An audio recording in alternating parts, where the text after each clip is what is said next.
making it through. And it was all about the kids, because Estevão, of course, moving to Chelsea after this tournament, scored the equaliser, and João Pedro came on and had a brilliant game. And I suppose, Cleberson, it's right that social media are talking about these two, and the future is so bright for Chelsea when you've got all of these youngsters, especially those two, coming to play for this football club. Yeah, they come for the big club, and then both of them going to be fixed so well on the style of the Chelsea play. And then as a Brazilian, you feel so happy because it's probably going to be see those two guys on the next World Cup in America, Yeah, I just saw one. João Pedro, you are rocking my world. Chelsea fans obviously very excited about that João Pedro performance. But another one I just saw on there was Andre Santos, and we haven't spoken about him. Oh, yeah. Hasn't really got his chance at this Club World Cup. Obviously, Reece James getting injured in the warm-up meant he's coming into midfield, and he put in a pretty good performance tonight. That's how you take your opportunities. When they come, you have to take them. And he played really, really well today in that midfield. You know, he was breaking up plays. He was very, very good with the ball, moving the ball very, very quickly. And I was so very, very impressed with him. He played really, really well today. I agree. Yeah, the future's bright, isn't it, for Chelsea? Yes, it is. A lot of that, in that position, of course, you have Caicedo and Lavia. But then when you have a player like him, on the bench that you can bring it into the game, for me, that's fantastic. But I think, of course, the future looks very, very bright for this Chelsea team. Yeah, absolutely. Right, let's head back over to Philadelphia and get some more post-match reaction. Kaylin Kyle is with Callum Wilson and Danny Higginbottom. We've got one very happy Chelsea fan in the studio in John Obi Mikel. I'm sure there are thousands of happy Chelsea fans in that stadium, Kaylin. Olivia, I heard that you're the biggest Chelsea supporter, so I know it's very happy inside that studio, and I'm sure you're going to go for a little cerveza after, and I don't disagree with you, but it was brilliant inside this stadium in front of 60,000 plus. Chelsea, though, in that first 45 minutes, it was dominant. They were. I thought they were outstanding. I think, if anything, Palmeiras, they showed them too much respect in the first half. And I think Chelsea dominated. I thought they had the extra man in midfield. Cole Palmer, really good at finding spaces. And I thought Neto as well. I thought he gave a really good performance, an emotional performance from him as well. Palmer, you guys touched on him in the opening segment of this show, and just the ability and the freedom that he had in that attack at third, and he brought it out, got the go-ahead goal 16 minutes in. When you watch that ball go into the back of the net, what impressed you the most, his movement or the finish? I think the thing that impressed me the most was the half turn and the awareness of the space that was around him. He took it in his stride, and then obviously he knows exactly what he wants to do with it. The defenders don't know. And he's not even blasted the ball. He's just literally finessed it into the bottom corner, hit it nice and early. The goalkeeper has no chance, does he? Did you appreciate the play there from Liam Delap? Because he made a really unselfish run. It sort of opened the space up for him. As a centre forward, you want to score the goals, don't you? It is a sacrificial run, and when you're young, you get taught sometimes as the man at the first post, you've got to run past to create space for your teammates. Obviously, you don't like doing it, and you don't mind doing it if you're going to get some return of service as well. And I mean, you could see Palmer trying to feed him in with his right foot. He got cut out of the near post and things like that. So I just feel that that relationship will grow over time, and the more we play together, the more we're going to understand each other. The second 45 minutes, let's be honest, Palmeiras the better team. They shifted tactically, pressed higher up the pitch, flattened their midfield three. What did you make of that performance? I think it was a big difference in the second half. I think, you look at Hockey, the big money signing for them, and I think that he was isolated in the first half. The second half, they started, probably played 10, 15 yards higher up the pitch. All of a sudden, he's getting the ball and he's getting runners going beyond him. And it wasn't so easy for Chelsea. And I just thought that first half, Palmeiras showed far too much respect. In the second half, they believed that they belonged on this pitch. Estevão gets the opening goal for Palmeiras. Not the opening goal, the tying goal for Palmeiras. His new club, Chelsea. He's going there directly after this FIFA Club World Cup. As an 18-year-old, you could see the emotion post-match. He was crying in his interview. What would that be like going up against a club where they've spent big money, but then you score on them? I think we spoke about him before the game, and there was question marks over what his mentality would be coming up in this match. And I think that he handled it with maturity. He was probably the star of the show for large parts of that for Palmeiras today. And then obviously he's got himself a goal on the score sheet. We spoke about the team respecting him. He'll walk into that dressing room now thinking, I've got a man of the match. His post-match was going to be emotional too. Chelsea booked their ticket into the semi-final. They will be taking on Fluminense. How do we see this match going? I think it's going to be an interesting game. I think Chelsea will go into it as favourites. I think one of the things that Maresca's done, regardless of results at certain points in the games, he's managed the minutes of the players. And I think that is really, really important. So he's going to go into the next game and he'll look at it and say, right, okay, I can pick the players that I need to play. Obviously, there's a few suspensions, but he's going to have a sense of freshness within his plays and an eagerness as well. What are you making of Chelsea going into this 2025 season? Yes, there is some unfinished business here in the FIFA Club World Cup semi-final and potential final. But looking at the depth of this Chelsea side, is this exciting times for Chelsea fans? Definitely, they've got a very young squad and they're just constantly adding to it. You see João Pedro come on today ahead of Nicholas Jackson as well. So that obviously shows that the manager's got trust in him and he wants to see his new signing and things like that. So going forward, they can keep rotating. They've got Nkunku, goals coming from everywhere, really. Delat even played fantastic as well. So I just feel that, yeah, Chelsea, with their outside of the draw, will go a long way. Does the inexperience concern you? That's what concerns me a little bit. When you're looking at the top teams in the Premier League, it's like they have the experience, they have the know-how. This is a team that's growing all the time. But, like, obviously from your experiences playing against them, do you think there is sort of a naivety about them at times? Well, I thought, to be honest, I might have seen that today in terms of a Palmeiras side that's going to ruffle your feathers. You've seen bits of it in the first half. They were trying to get players booked. There was yellow cards here and there. But they seem to settle down and just play their football. And I think that's the key for a young player, is not doing stupid tackles. And you could see a few players getting involved in it. Delat got involved in it.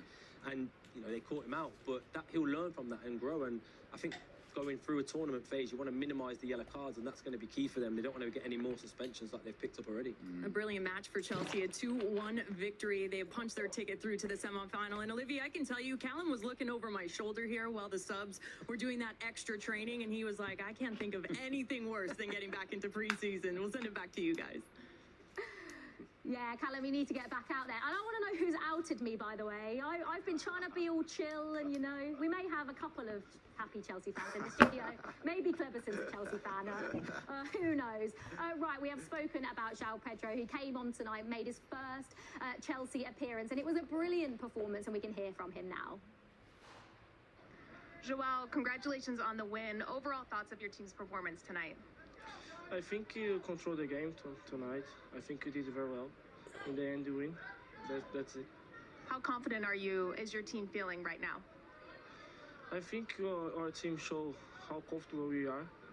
So I think now we need to rest and prepare for the next round. What's maybe the biggest lesson from the last few matches with your team that you're taking into the semifinal against Fluminense? I think the Brazilian team take very, very serious the competition. They gonna give their life for the title. So I think we need to be ready for Fluminense next round. I know well them. I know they're gonna give 100%. So I think now we need to rest and to be prepared for the next round. Thank you so much for your time and congratulations. Thank you. Thank you. So that was João Pedro speaking after making his first Chelsea appearance. And there's another little storyline. We've got Thiago Silva and a Chelsea reunion, but actually for João Pedro, Fluminense was his first club. So that's going to be a very special night for João Pedro, isn't it? A special night. You can see he talk about, I know well this team. It's going to be like like a important game for him, because I believe his parents or families are still like a big fans of Fluminense, and then now he's going to be playing those. Who is his family going to be supporting? Oh, I don't know. That's a good question. And you were saying he scored a brilliant goal. Oh, he scored an amazing bicycle now when he's younger than Fluminense. If you guys go find that goal, it's an amazing goal. Well, I'm sure Chelsea fans will be Googling now as we speak that João Pedro bicycle kick for Fluminense. He was involved not just at a couple of chances, but he was involved a lot tonight, was it, when he came on, wasn't he? Yes, he was involved. He looked very sharp. You know, he wanted the ball. He was moving around. Like I said before, I think for me, the best thing I like about João Pedro is his movement around the box. You know, his first touch in around the box. He's a very clever player, and we saw that tonight. The chances he created, what he created out of himself. It wasn't like, you know, they fed him the ball. But once he controls that ball, he can create chances out of nothing. And it's good to see here he receives this 1-2. First touch here and the volley, and then putting him on. So, I mean, that's what you have to do as a striker. You have to come in, create your chances, and try to take them as well. He's just got an eye for goal, isn't it? Every time he gets the ball, his first thought is, can I shoot?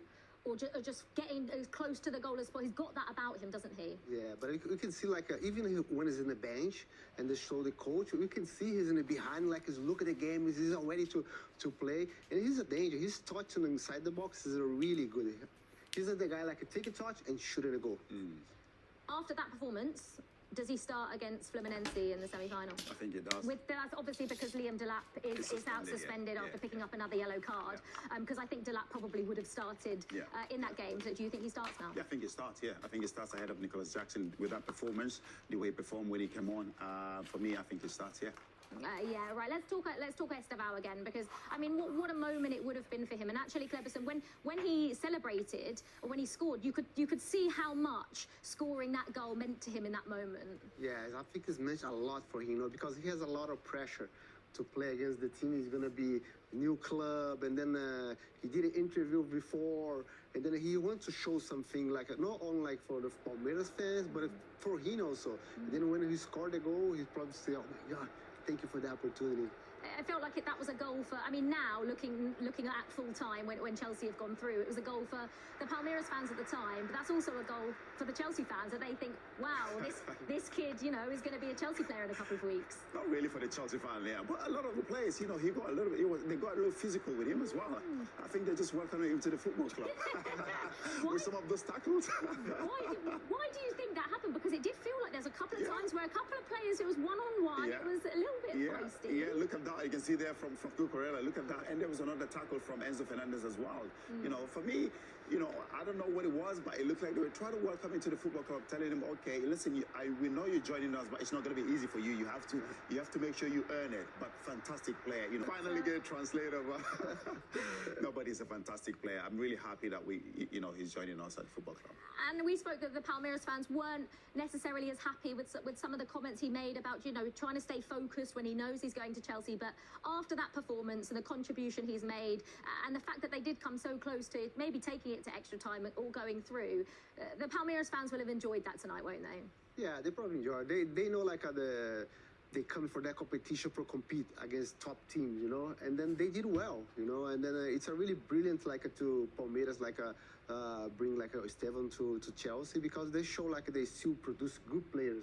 Because if you look Vitor Roque, he also is a good player also, and then that's really important for the club, for the fans. I think the fans enjoy a lot. Yeah, absolutely. Right, it's time to get some post-match reaction from Estevão's manager, Abel Ferreira. Coach, Palmeiras was fighting to the end, but the dream finished here in the Club World Cup. What are your impressions right now, and how are you feeling? Details. It's hard to suffer one goal like we suffered in the second half after one corner and the ball kick in my player. So it's tough, but we can accept. In the first half, our opponent Chelsea was better than us. I think after the half time we did some adjustments in our team, and unfortunately in the second half we cannot score the second goal, but as you said, we fight until the end, and the game was decided in details. So but you're very proud of your team, isn't it? Yeah, two feelings: proud and sad, because the way we lose, the way we suffer the second goal. But okay, it's football, and we need to accept and move on. But it was a beautiful journey till here. So congratulations to your team, right? Yes, but the game finished now. Many feelings inside of us. As I said, I'm sad the way we lose, the way we lost. But at the same time, proud what we did here. But I think we deserve more today. But the football is this, and move on. Thank you very much. That was Palmeiras manager Abel Ferreira talking there, and you like him a lot as a manager, and what he's done with this Palmeiras side, not just in this tournament, but as a whole since he's been at the club, has been nothing short of incredible. Yeah, he did a great job in Palmeiras. He put a Palmeiras in a different level when he got the team, the way they talk with the players. He always close to the players. I think like I said, they lost the games of the tails, but I think in the first half, Chelsea is much better. and then the players doesn't show enough. They lost the 2 center backs for that game. Also it's difficult, but the work he did, it's really good. I think he's need a proud for the team because they try to compete against top teams. Yeah, and this like 45 minutes is probably the best we've seen them play in this whole tournament. Yeah, exactly. No, we said it in the second half. They're not going to play any poorly because I think they lost. Where they lost the game was, in the first half. I think they showed us far too much respect. They let us dominate the game. They were not pressing high. They were not tackling. They were not being very aggressive the way they should be. But in the second half, they came out and they did that, and it got them back into the game. But I think you'll be disappointed the way they started the game. But they ended the game really well. We're just fortunate with that own goal. Yeah, absolutely. Right. Well, it was Chelsea that have made it through to the FIFA Club World. But next, after this short break, we are going to be talking about this huge game that we've got